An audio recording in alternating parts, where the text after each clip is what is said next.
Very good morning, everyone. My name is Nikhil Vaswani, and I'm a junior consultant at Turner& Townsend. Today, we're very kindly joined by Fiona McWhinney, project manager at Turner& Townsend.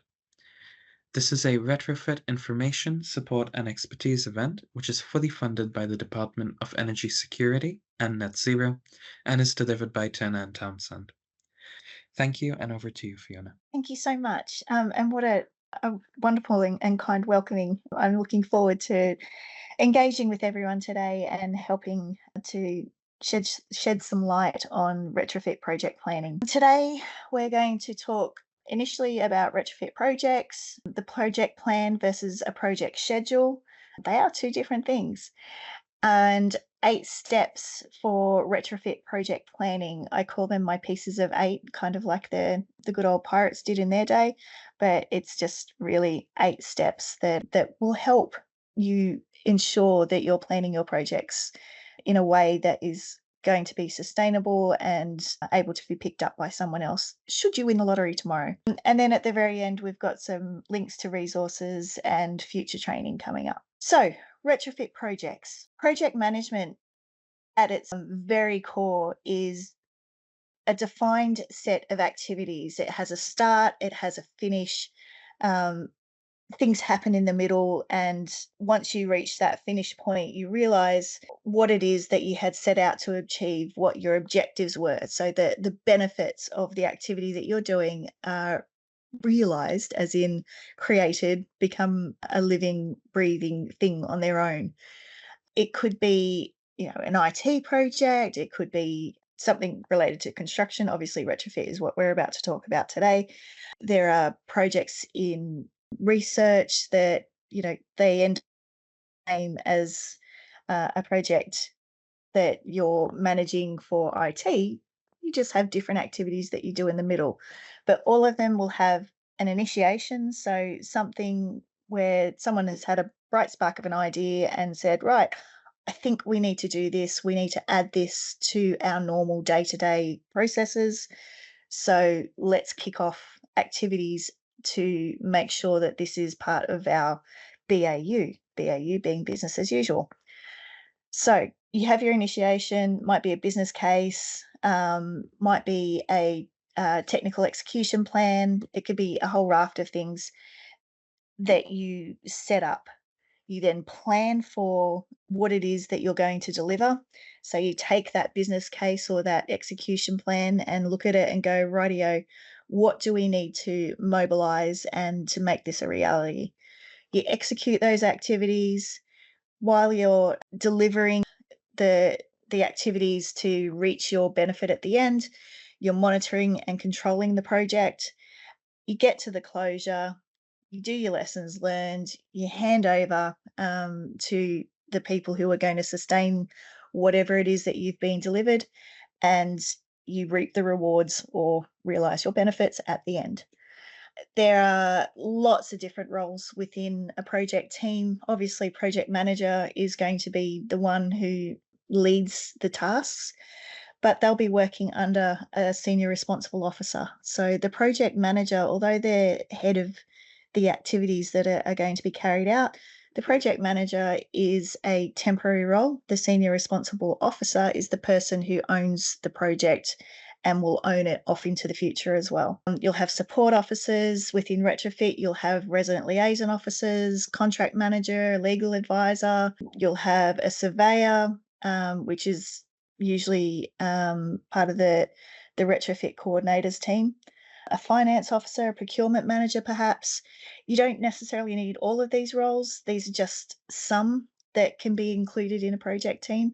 Each team is going to be different. It's going to have its own different little nuances. So this is just kind of a summary for what we're looking at the moment. A retrofit project means we're taking a building and we're going to make changes to its existing structures to improve the way that building functions. So for what we're looking at just now, we're reducing the energy consumption and associated emissions with that. We're looking at reducing fuel poverty for the residents that live in the buildings that we're working on. And in general, A retrofit project is something that the benefits that are realized at the end multifaceted depending on which stakeholder you are. So if you're the resident, your benefits would be that you have reduced fuel costs for warming your home during the winter. You may find, as some residents have found, that your property feels bigger all of a sudden because it's not so cold, and so you can use more rooms within your property.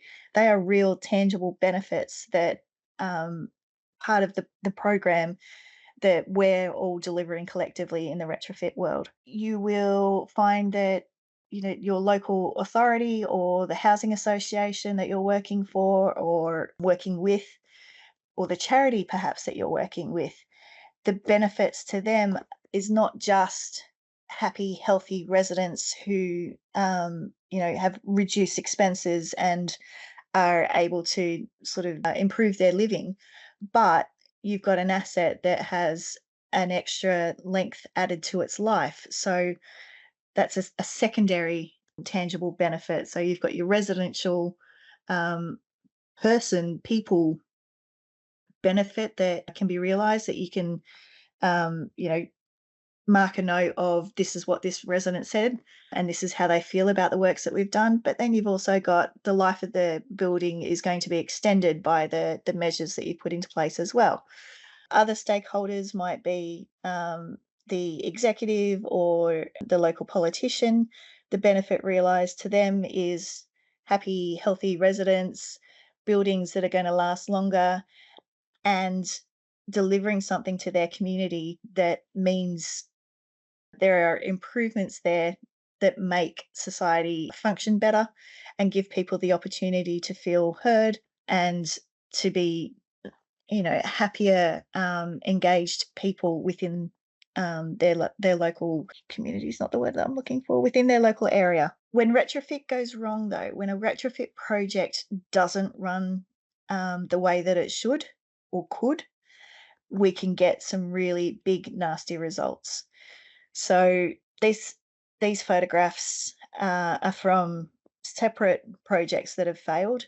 The first photo on the left was from Fishwick, which is a project that you can look up online. There's a lot of information about this as a case study, but essentially 300 social homes were not just rendered damp and uninhabitable, they ended up having to be pulled down and rebuilt. And the reason for that was the EWI that was put in and the design of the building, the way it was all put together, like the design of how the team were going to combat fuel poverty and going to improve the warmth of the building wasn't thought through completely. The ventilation wasn't considered. Uh, Working with the residents to help them understand the new setup and the new fabric improvements to the properties wasn't explained properly.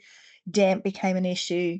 Um, the insulation wasn't fit for purpose in the end, and as a result, the buildings had to be pulled down. And there's 300 social homes gone. Not what we want to see. Um, Other retrofit projects have had defective cavity wall insulation. We've seen a number of properties throughout this process over the last 5 years that have found builders' garbage down the bottom of the cavity wall. That in the old days, people would be like, "Oh, just chuck it in there. We're going to be filling that up with insulation anyway, so it'll be fine."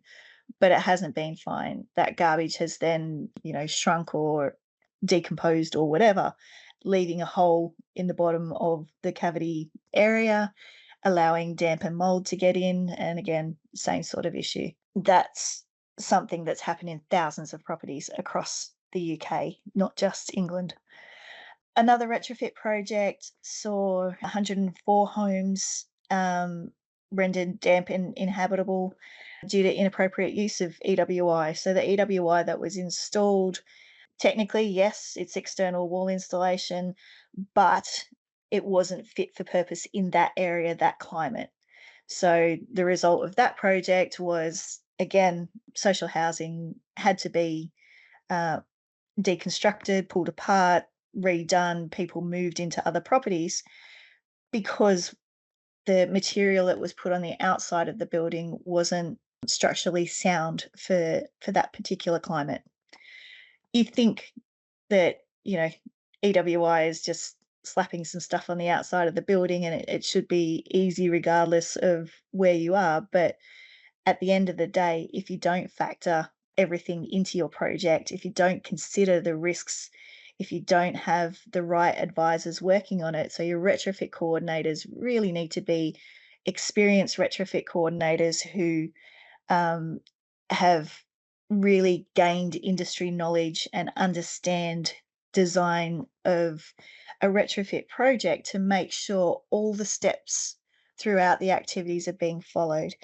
It's not a case of, being able to put up a new building and Bob's your uncle, everyone does it the same way, and you go off and you move on to the next project and it's really easy.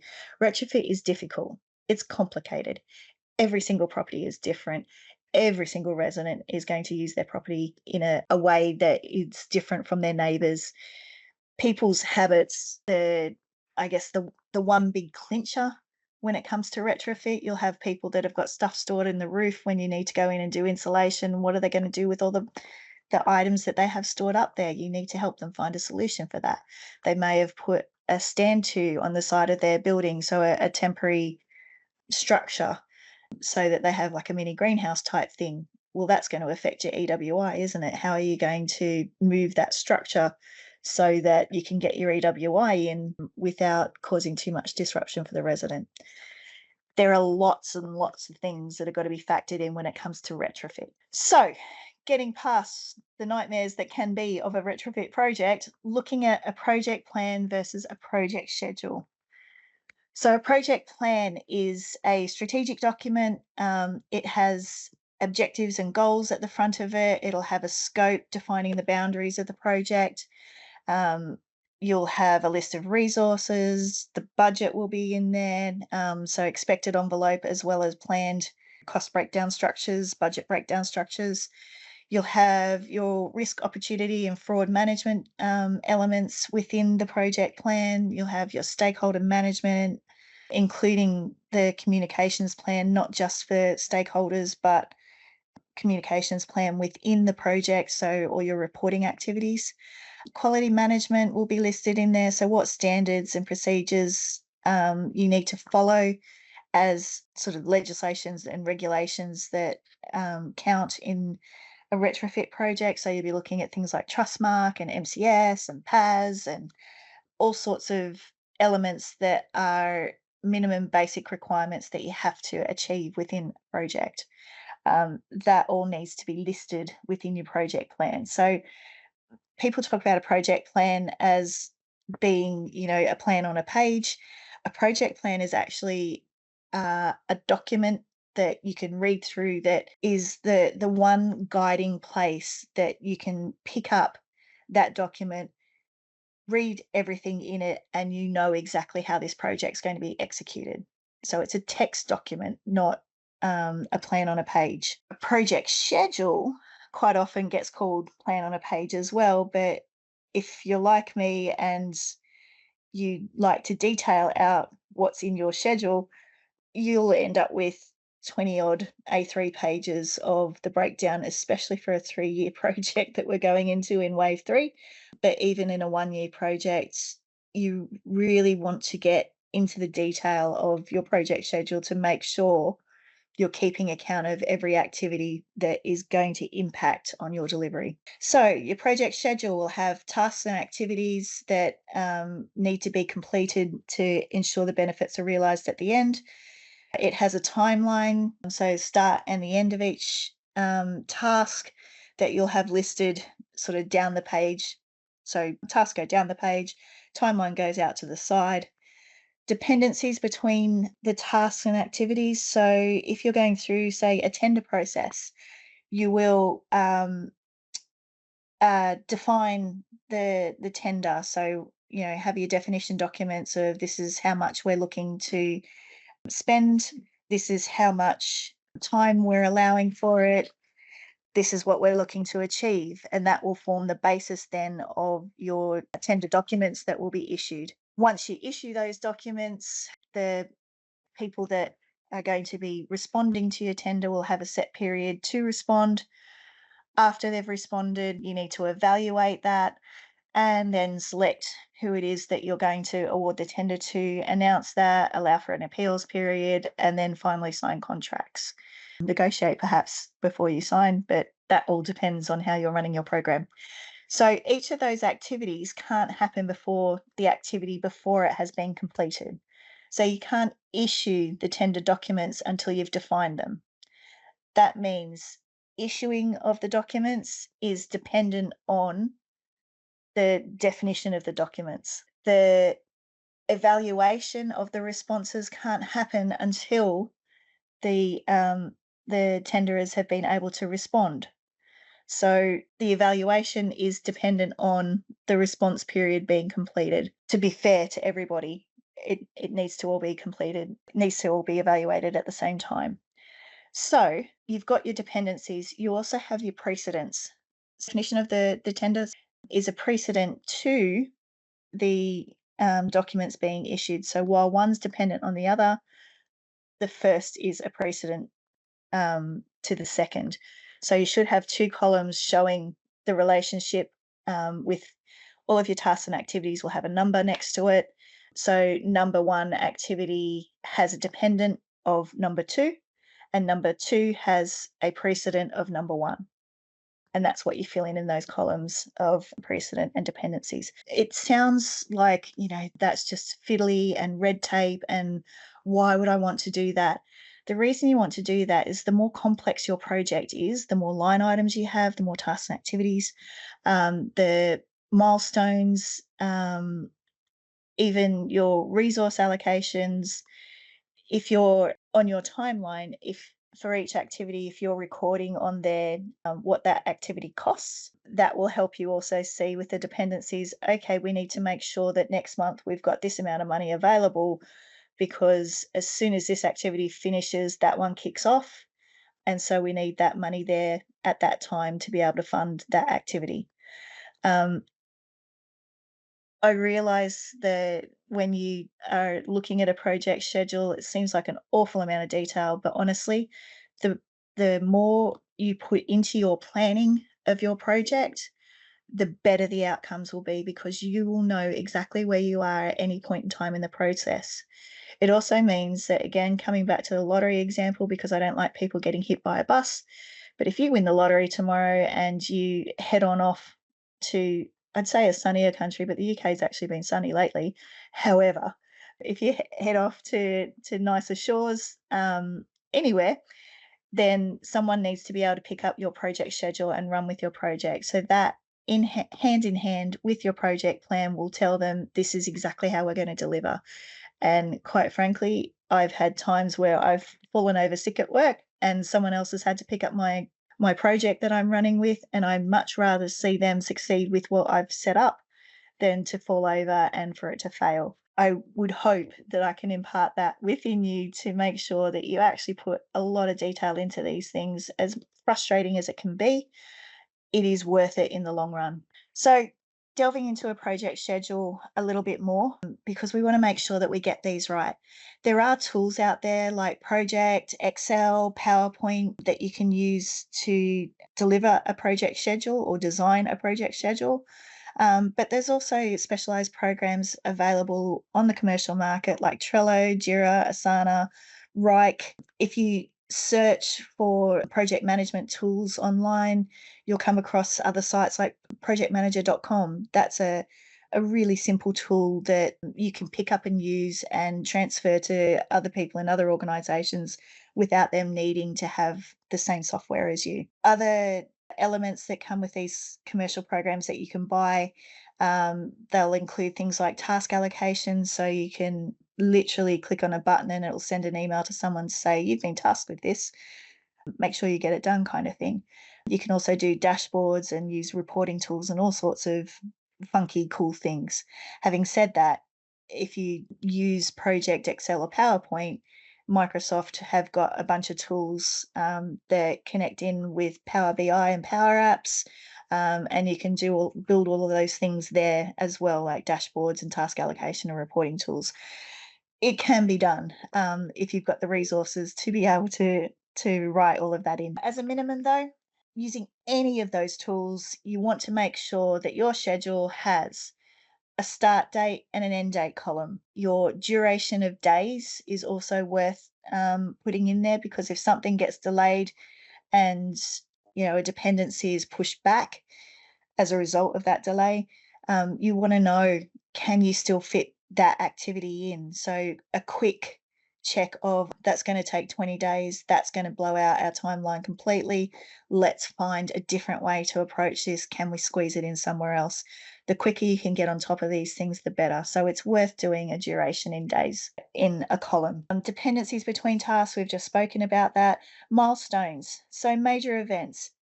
The retrofit program that DESNES run has a series of milestones that were used during Wave 2.1 and 2.2. If you don't have, or you don't know where to start with milestones in Wave 3 or any future waves, you can always look back at what was done in 2.1, 2.2. Ask the RISE team for a list of those milestones. They're something that we have a record of, and they are very, very useful for helping you set up your project. The milestones, though, are not just the DESNES recommended milestones. They are also milestones that are key to your organization. A major milestone doesn't just have to be something that needs to be done by a certain date.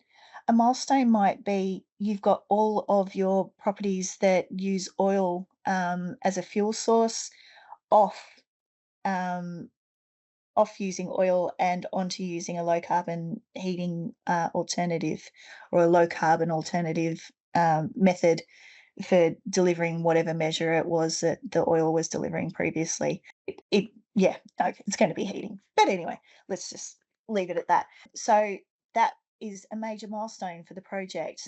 So a milestone doesn't just have to be a particular payment is due or a particular report is due. A milestone can be an achievement, something that should be celebrated. And although that milestone might be like if getting oil properties all changed over, might be one that has to move a little bit on your schedule, that's okay, because your schedule is a living document and milestones can move. So once you then achieve that milestone, being able to recognize that milestone, noting that from the start, helps to give motivation to your project team of, come on, we're almost there. Let's just get these last few properties done. Or, your project team within the office, they've almost made it, guys. Let's, prepare to, you know, pat them on the back for achieving this, because that's a really big, significant thing that we're going to accomplish here. So milestones are not just governance activities. Milestones can be celebration opportunities, which at the end of the day, in a 3-year project that can feel like it's wearing on forever, things like that are worth noting. The final thing that I'd like to mention that needs to be on a project schedule is an owner for each task. You need someone who's going to be responsible and accountable for each task. So that person, you may not have identified an actual name. It could be a position, or it could be a resource like contractor 1, contractor 2, if you don't have names for those particular contractors just yet. But setting that out at the start of your project is really important, because then you know who you need to go to if there are any questions that you have about that particular task. Okay, pushing through key differences between a project plan and a project schedule. A project plan covers the overall strategy and approach in one detailed document. So, as I was saying before, that's something that you read. A project schedule is more of an image-based product, and it focuses on the timing, the sequencing of tasks. It looks like a calendar with a set of tasks down the side, like a bit of a chart, often referred to as a Gantt chart if you've heard that before. at the end of the day, it doesn't really matter what you call it, as long as it is showing in a pictorial way the progression of your activities. The detail level of a project plan is much broader and much more strategic, but within a project schedule, it is much more detailed and operational. You can have a high level project schedule and then a detailed project schedule, and we've seen that a lot on the retrofit projects. So there is a high level KPI and milestone schedule, and then on another tab, there will be a detailed breakdown of how activities are going to happen in each of the properties, installing one set of measures. Then there will be another schedule for properties who are getting a different set of measures.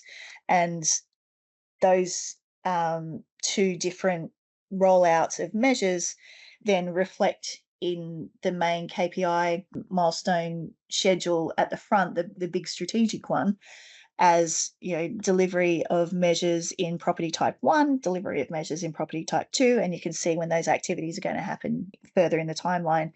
But you also know that within that coloured area of the timeline, that there are lots of little steps that are being repeated over and over in each of the different properties. Um, Purpose of a project plan is it provides a roadmap for achieving the project goals. The project schedule is there to help you track tasks to ensure that they're completed on time and that any delays to any of the activities can be checked quickly and easily to make sure that there's no knock-on effect to other elements. So, getting on to the 8 steps for retrofit project planning, I will try and push through these with our 3 different steps to project conception. That's where you set up your business case. It's where you do your proposals to your executive, make sure that you've identified who's responsible for the different roles, so an organisation chart, and then you assess perhaps the condition and specifics of the building that you're looking to tackle. So this is not a retrofit assessment. This is looking at it's a desktop sort of exercise, looking at the buildings that you have within your collection of properties. Which assets are you looking to target? Are they suitable for the program that you're seeking funding from? That's the assessed conditions of the specifics of the buildings we're talking about there. So it's your data assessment or your data assessment. Finding the direction and purpose is a really key part of project conception. You want to be able to define that so that people know where they're going. If you don't have that at your project conception, you can end up getting massive scope creep happening in all sorts of directions, and you really need to pull that back in, and it's difficult to pull it in once it's run away from you. Having clear objectives, budgets, timelines, the roles and responsibilities of each person gives motivation to people to know with clarity what they're doing and where they fit into the picture. It can help with communication, and it can help you measure your successes at the end and during the middle of the project. So as we were talking about before, milestones, making milestones something that is effectively an event to be celebrated, not just a task that you need to complete. Understanding governance and best practice, step 2, or pieces of 8, number 2. The governance behind your project. I appreciate that it's difficult when you're on a construction site or you're on the ground with the people who are physically delivering and you're trying to talk about governance. That can be really, really complicated. However, setting up your governance framework at the start will help to minimize things going wrong in your project. So, monthly meetings, it might be fortnightly meetings at the start, it might even be weekly meetings at the start of your delivery. You need to have your governance check-ins as a flexible thing depending on the needs of your project. So there's no one right way to do it, and there's no one right way to deliver it. The meetings that you should have regularly, and I'll say regularly instead of monthly or fortnightly, you should have a meeting with your contractors, you should have a meeting with your project team. If you're using a turnkey solution, as the contract manager within your organization, you should be having frequent meetings with your solution provider and with your retrofit coordinator. Ideally, your retrofit coordinator will be separate to your turnkey provider, even though they're capable of providing a retrofit coordinator. You need that independent assurance, as the retrofit coordinator is the person who signs off on things. They need to be able to separate themselves from you and from the turnkey provider so that you're getting the best outcomes for your project. I can't, that's a really key one that I can't emphasize enough. They are key to your governance, to making sure that things are being done following the book, essentially. So they will help advise on your risk register, they will help advise on your fraud register. It's not their responsibility, those documents are not their responsibility, but they can provide the additional knowledge that you may not have as a housing provider in the, or, you know, working for a housing provider. So you might be an asset manager, you might be the person in charge of maintenance, and that's awesome. But do you understand wholeheartedly the PAS process and what needs to happen there? Do you understand that, you know, you need to do 6 and 12-month inspections of the property and engagement with the residents to make sure that the measures you've put in have actually worked and are being used correctly, and you don't have damp and mold happening? Those projects that I showed the photos of at the beginning of this presentation did not have 6 and 12-month checks, and so that damp and mold could have been picked up on earlier so that it didn't get to the point where the building had to be pulled down. Governance of your project will help ensure that your work breakdown, your budget breakdown, your tasks and activities are running on track, that you're keeping an eye on everything that strategically makes the project work together. So governance is possibly the second most important thing to getting your project schedule and your project plan set up. You've got your documents that show you where you need to go, and then you've got to administer the project itself. And this is where the rubber hits the road, essentially, as a project manager or as a contract manager, understanding what you need to do, what you need to achieve, and how you're going to get there in a living environment. So delivery over 3 years, it's a living environment where things are constantly changing and evolving. You need to be on top of that. Governance, risk, and fraud management, going on further with that. As I said, governance meetings, schedule those to be regularly. They help you provide project oversight to the board.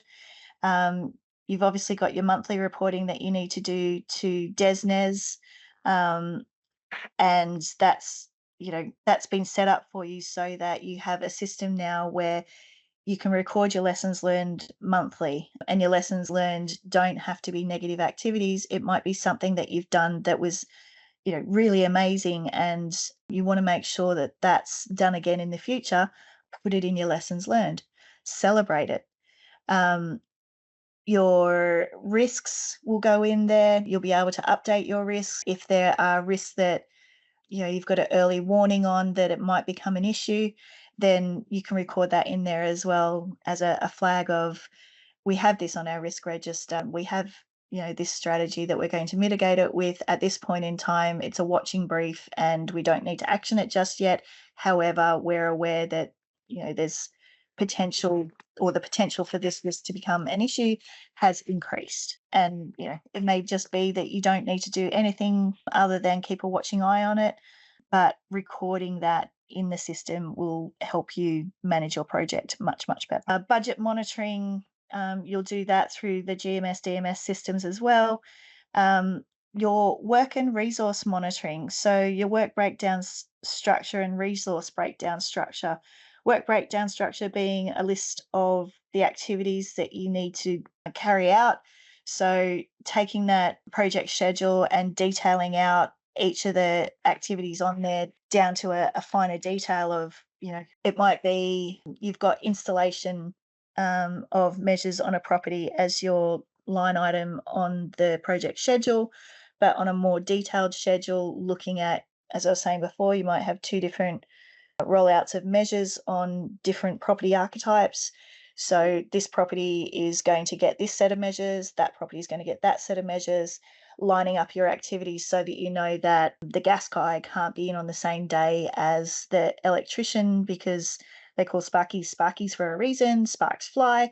And if you've got sparks flying when someone's working on the gas mains, then hey, we can have a really unpleasant picture happening there. So knowing exactly how you're going to deliver each property, you don't have to do it for each individual property, but more for each archetype or each set of measure variations. You need to understand how you're going to order your activities. Um, Obviously, if you've got a turnkey provider, they're doing all of that for you, which is really nice. But if you are using a turnkey provider, having an awareness, having your turnkey provider show you how they're breaking those activities down so that you understand it. You're the responsible officer for making sure that this contract is delivered properly. So you need to be aware of how they're structuring their planning. Risk and fraud management. We have the Deloitte team on board for fraud management within Wave 3, which has been a wonderful step forward for improving the way that we address fraud and error management and fraud and error risk assessments. When it comes to the risk side of things, though, speaking with your delivery support manager to help you identify risks early on is a really key thing. We have a model called PESTLE, which is political, economic, social. Yeah, no, I forgot the rest of it. TLE. Environmental is one of them. I can't think legal and off the top of my head, I can't get T. However, the PESTLE model is one that you can look at and get ideas that things that you may not be thinking of at the moment. So, a risk for a local authority housing provider might be political in that you may have local elections and get a completely different set of councillors who want to move in a different direction with their housing. um, that's a risk to your project. So if you know that there's election coming up, it's a very hopefully minor risk, but it is a risk that you need to flag, be aware of, and have it as in your conscious thought processes as it comes closer to that time. It may be you can't access funding for a few weeks or something like that. I'm not sure, but there are a number of tools that we have on risk management that we can help you with. There are heaps and heaps of training modules that you can do on it as well through the RISE website. Planning and design. However, there are also um, three key steps to the planning and design process. So, developing your detailed retrofit plans, including architectural engineering designs, allocating the resources for that, and then ensuring a coherent design that balances new and existing elements of the property. So, um, as we were showing earlier, when retrofit goes wrong, if you don't install measures that suit the climate of that property or suit the environment of that property, you're going to end up with problems. That's where your retrofit coordinator, retrofit assessor, your architects, that's where their knowledge and experience comes into the game, if you like. It comes into the strength of your delivery program, making sure you've got the right people there that are going to push back and say, do you know what, actually, you can't do that here because of XYZ reason. Those roles are really, really key to making sure you end up with the right design for your properties for the medium and long term. HAS 2035 requires you to come up with a medium and long-term strategy for properties that you're retrofitting. So it's not just about going in and doing some measures now to get it up to EPCC. It's about making sure that the life of that property is planned for. You know what you're going to need to do in the future if elements of measures that you're putting in now need to be like if they've only got a certain lifespan for their warranty or whatever else, and you're going to need to replace it after 5 years. Have you got a plan in place to make sure that that's recorded on your asset management system so that these properties will continue on and they're not going to be left with a ventilation unit that no longer works because it's met its time of life, um, and or delivered its time of life, and there's been no plan put in place for replacing that asset. Then you end up with damp and mold because there's no ventilation, so on and so forth. Planning and design is really key before you start any delivery. Procurement and contracting, obviously, really key as well. But that's the tender steps that I was talking about earlier that are dependencies on each other listed on your the left hand side of your screen there. Having that detail in your project schedule is really helpful. Um, and then having the text to support that in your project plan will detail out how those activities are going to happen. So, the who's going to be on the tender panel, it's not necessarily selecting the person, but identifying what levels of a person are going to be involved. So, is it your CFO, your COO, if you have one? Is it your GM if they're the only senior executive that you have in your organization? It might be a whole team of people from procurement and legal that can help you out with those assessments. You need to identify these sorts of things early on so that when you get up to that activity, you're not scrambling around going, oh my goodness, who's going to be able to evaluate this? We haven't got a team ready to evaluate. Oh no, we're going to have to delay our procurement because we're not set up for this. Or, the people that we need for this haven't been given a heads up. And so um, as a result, they're not in place or they're on annual leave or whatever it happens to be. So, detailing out how these activities are going to happen in your project plan upfront before you get to delivery, before you get to procurement, while you're setting up your project team, this stuff needs to go into your project plan and then also be factored into your project schedule. Conscious that I'm taking a bit too long with this, and I do apologize, but we are getting there. Construction and installation, making sure that the actual works are executed in the way that the regulations, legislation, and other best practice frameworks that we're all needing to use. That will be your retrofit coordinator. They're the person who is going to be able to stand independently and say yes or no, this is being done right, or it's not being done right. They will be the person who will monitor the progress, and they're likely to be the first person that will identify issues or changes that may need to occur in your project. Some of the key things to detail in execution, the number of houses in the phase slash batch, the estimated duration, the dependencies of your tasks, as we've spoken about quite a few times now, but I hope you gather that that's really important. So that's when you're delivering things, but some of the key things you need to monitor: site visits. So going to sites before, during, and after the project. Um, Risk reviews with the contractors. If you're using a NEC4 contract, then you'll have the early warning framework set up there for you. If you're using a JCT contract, it doesn't have early warnings, but there's no reason that you can't factor that into your contract planning. Um, Getting progress reports from site. So it may be that you're able to get down to each site if you've got a small project. However, if you're delivering thousands of properties, how are you going to manage progress reports from site? How are you going to collect your evidence that the work has actually been completed in the way that it was meant to happen? So, have they actually installed external wall insulation, or did they put internal wall insulation in instead and you've been billed for external? Has all of the high retention storage heaters been put in place that was agreed to? So, property X has got, X Y amount of rooms. That means we want 3 heaters in there. Currently, there are only 2. Have all 3 new heaters been installed, or have, the 2 heaters that were there been replaced and the third one installed, so on and so forth? Having photographs before, during, and after works will help to provide that evidence, but checking those photographs is also really important. So just because you've got a photograph doesn't mean that you don't need to compare it to the original photograph to make sure the work's been done. Please make sure they're different. That's part of your compliance checking before you pay your invoices. Testing and commissioning of measures. Some measures will need someone to check and make sure that they're actually working.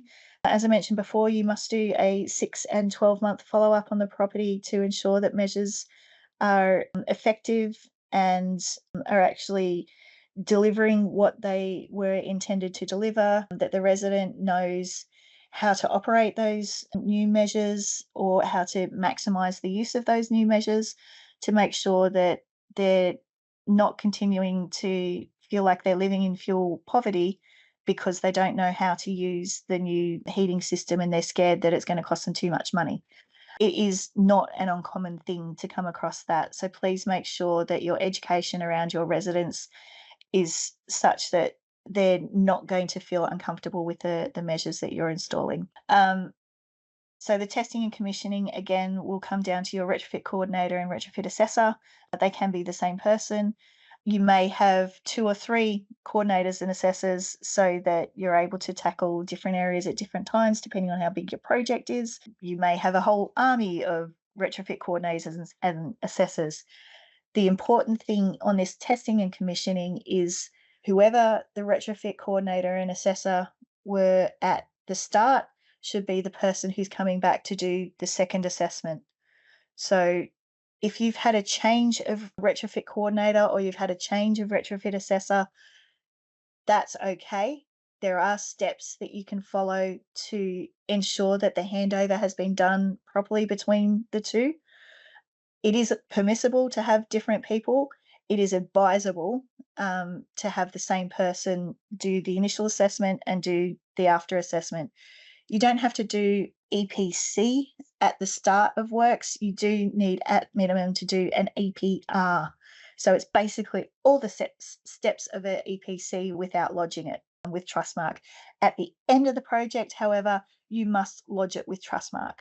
That's part of the funding that you're receiving. That's a requirement of that funding. So you must do an EPC assessment at the end, and you must lodge your property for Trustmark, and you must plan for that.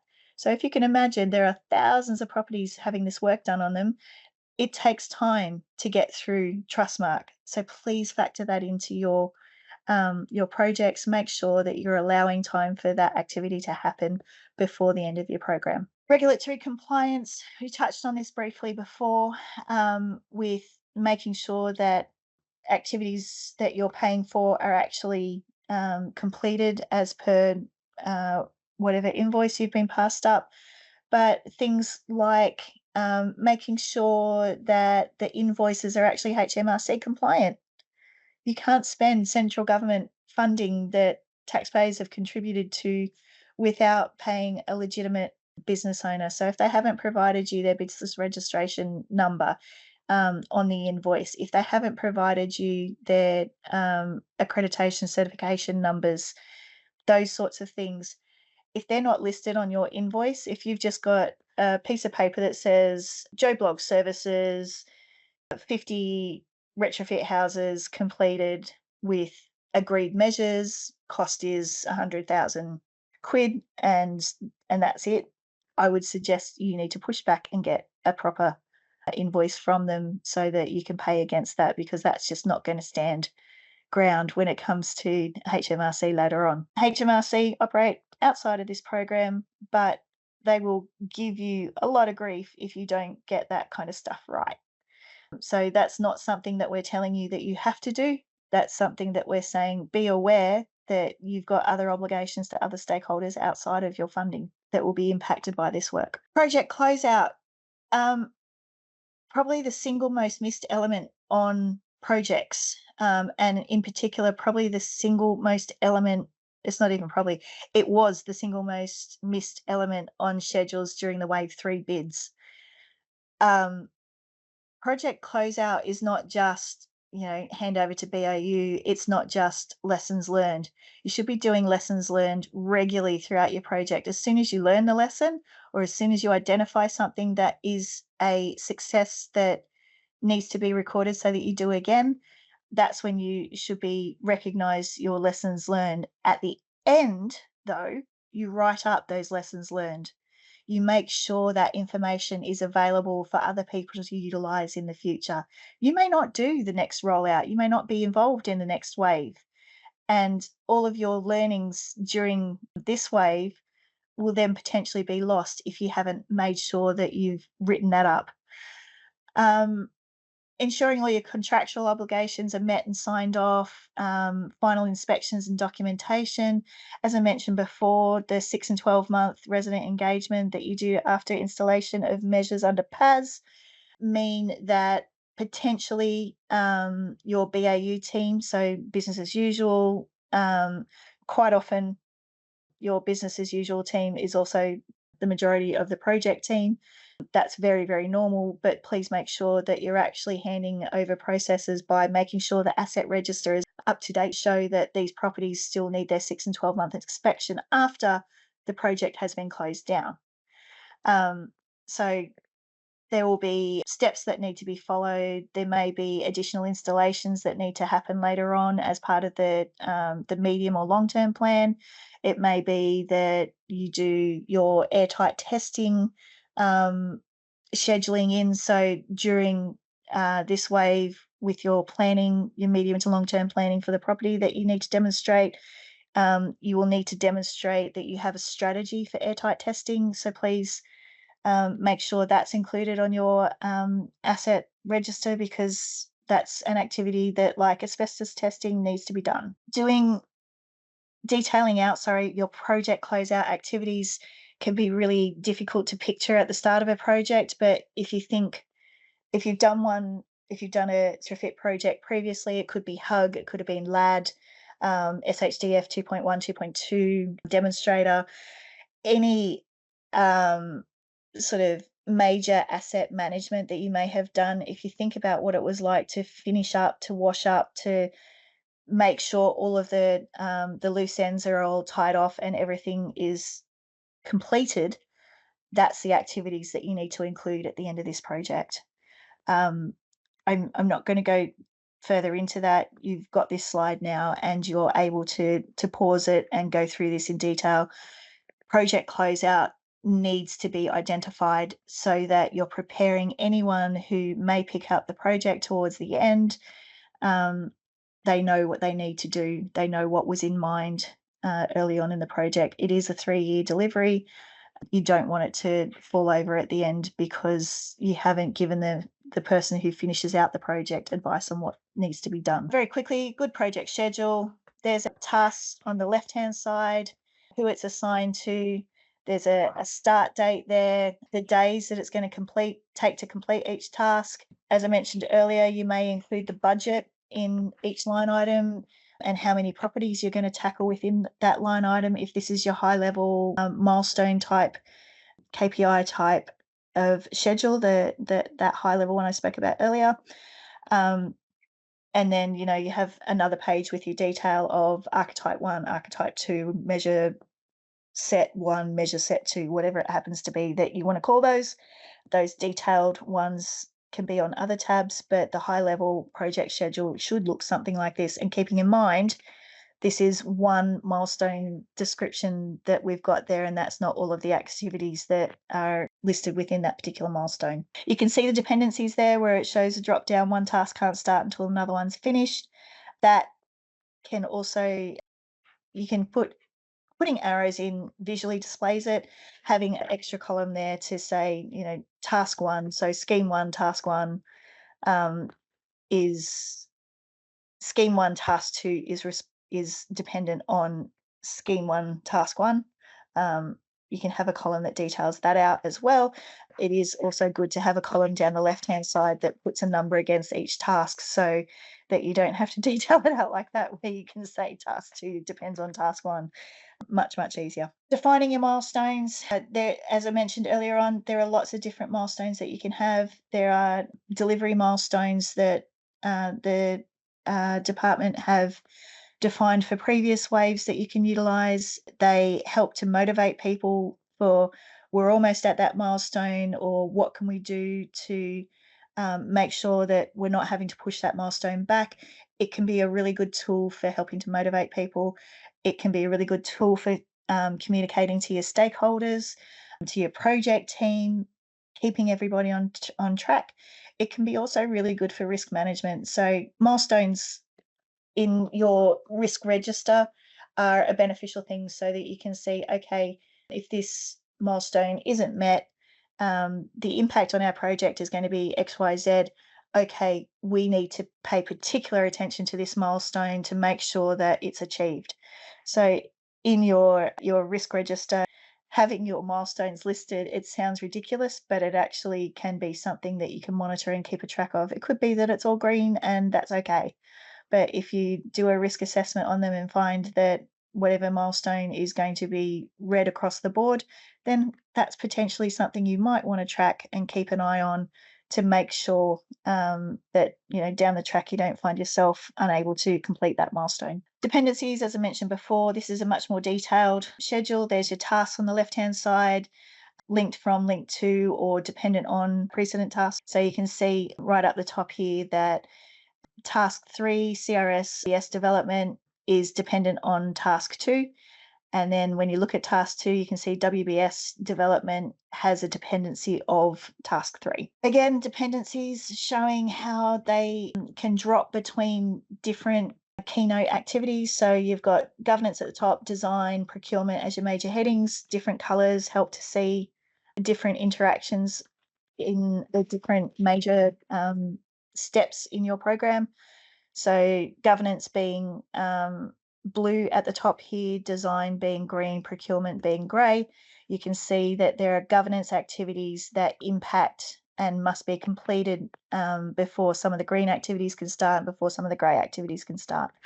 This is just a visual tool for you to be able to see that these are how things happen. That is a very, very, very high level example of a retrofit type or a construction type plan. Right, we're at the end. Resources. There are on demand resources, there are checklists, there are toolkits, there are videos like this one and others. So there are also coming up face to face delivery of some training schedules as well. Please go to the Rise website and have a look around. Look in the Knowledge Hub, look in the Events Hub.